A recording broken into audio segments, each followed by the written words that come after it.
Então vamos lá, né? Resolver o problema 2.13 do livro do Griffiths, né? Eletrodinâmica, certo? E o problema pediu o seguinte: encontre o campo elétrico a uma distância S de um fio reto de comprimento infinito que tem uma densidade linear de carga uniforme lambda. Compare a equação 2.9.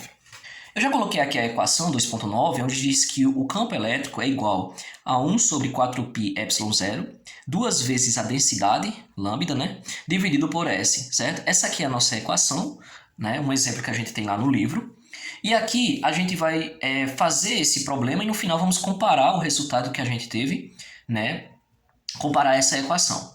Os procedimentos que a gente vai tomar para resolver esse problema aqui vai ser usar, né, a lei de Gauss. Tá? Mas antes da gente comentar sobre isso, né, do que já foi feito, aqui eu já fiz a nossa figura. Né? O que eu fiz aqui? Então aqui a gente tem o nosso fio, certo? E ele quer que a gente calcule o campo a uma distância S desse fio. Então o que eu pensei? Bom, a figura que eu vou utilizar aqui, a minha superfície gaussiana, vai ser em formato de cilindro, certo? Então eu imaginei fazendo aqui um cilindro por simetria, para o nosso problema ficar tranquilo de ser resolvido, certo? E aqui a gente tem um raio, né, que eu vou chamar de S aqui do meu cilindro, beleza? Então aqui a distância entre o meu fio aqui até a lateral aqui, né, do meu cilindro eu vou chamar de S, que é o meu raio, ok? Beleza. Bom, como aqui a gente tem uma superfície gaussiana, então eu aplico a lei de Gauss, em que a lei de Gauss diz que a integral de uma superfície fechada do produto escalar entre o meu campo elétrico vezes o meu elemento de área, certo? dA, isso vai ser igual a carga externa dividido por ε0. Isso aqui no caso é a carga total. Aqui vai ser a carga externa porque a gente está desenhando, né, a superfície gaussiana aqui fora do fio, né? Como a gente observa na imagem.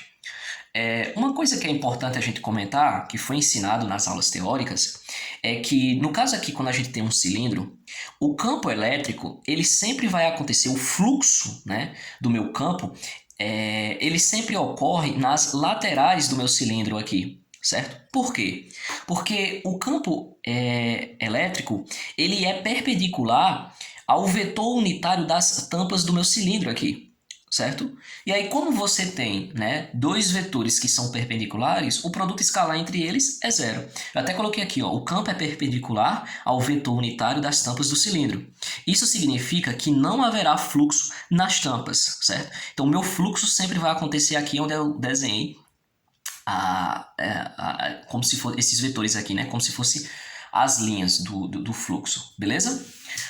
Ok, então o fluxo de E passa na área da superfície cilíndrica. E aí, como é que a gente calcula essa área? Bom, se a gente pudesse cortar aqui o nosso cilindro, né?